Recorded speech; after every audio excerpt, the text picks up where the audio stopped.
If you're a healthcare professional, the goal is always the same, right? To give your patients the absolute best care possible. And a huge part of that is making sure your own education never stops.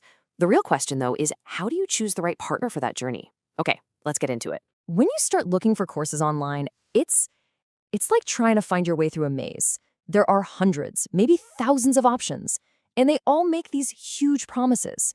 It feels like a digital jungle out there, and trying to navigate it is just, well, it's overwhelming and honestly a little risky. And that really brings us to the million-dollar question, doesn't it? In this incredibly crowded world of online education, who can you actually trust? Who do you trust with your time, your hard-earned money, and most importantly, with the skills that you need to go out and literally impact people's lives? I mean, this is the dream. This is what you're hoping for when you sign up. A program that's not just some certificate to hang on the wall, but a genuinely great learning experience. Something that's going to make a real, tangible difference in how you practice medicine. But, and this is a big but, there's the flip side, the absolute nightmare scenario.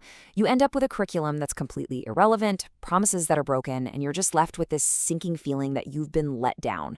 This is a very real fear, and it's exactly why being careful about who you partner with is so critical. And let's be real, the risk here is huge. We're not just talking about a useless certificate. We're talking about wasted time you will never get back, wasted money, and the worst part of all, no real improvement in the care you're providing your patients. I mean, the stakes just couldn't be any higher. So how do we do it?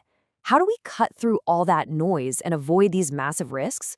Well, we need a system, a clear, objective framework for building trust. So let's create a simple guide to help you evaluate any program out there and make the right choice. It really just boils down to 3 fundamental keys. Think of this as your personal checklist for quality control. Number 1, verify their accreditation. Number 2, scrutinize their learning method. And number 3, demand proof of skills. That's it. All right, so let's dig into that first one, proof of legitimacy. This is the absolute foundation that everything else has to be built on. You see, real credibility, it's not just something they can say on their homepage. It's built on partnerships you can actually verify. You should be looking for proof, logos, agreements that show they collaborate with credible institutions like global accreditation bodies, top universities, or respected hospital systems. This is the bedrock of any program you can trust. And when you have that kind of legitimacy, you get this incredible network effect.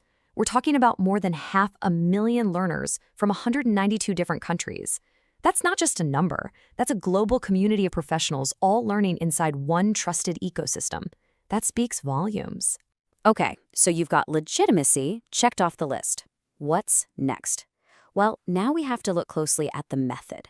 How does a program actually teach? How do they take you beyond just reading information to truly understanding it through action? So instead of just sitting there watching lectures, imagine this. You're actively solving real-world clinical cases with your peers.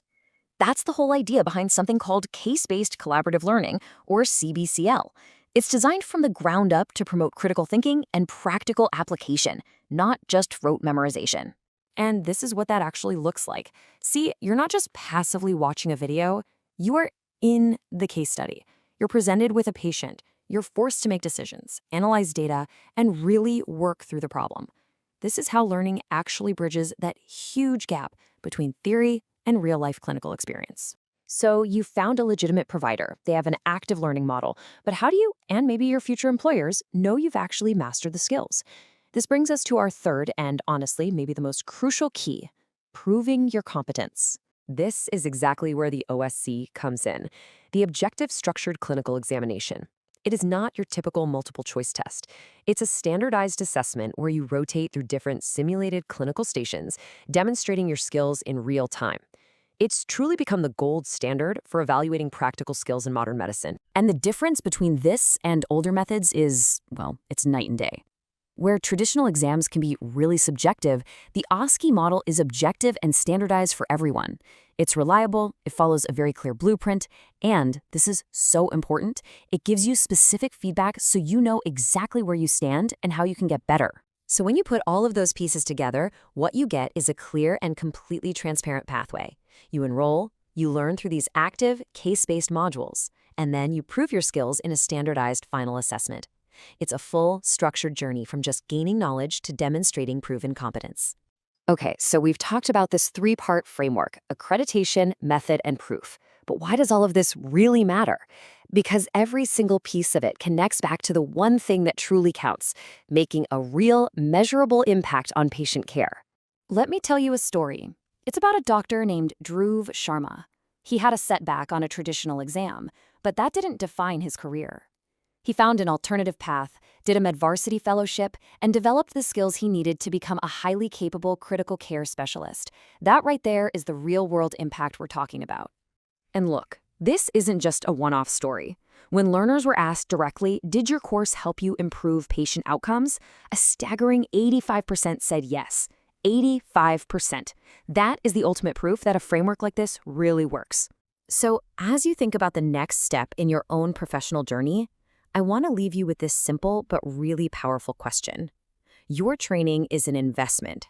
It's not just in you, it's an investment in every single patient you will ever treat. So, is that investment proven to work? Because at the end of the day, that's the only thing that truly matters.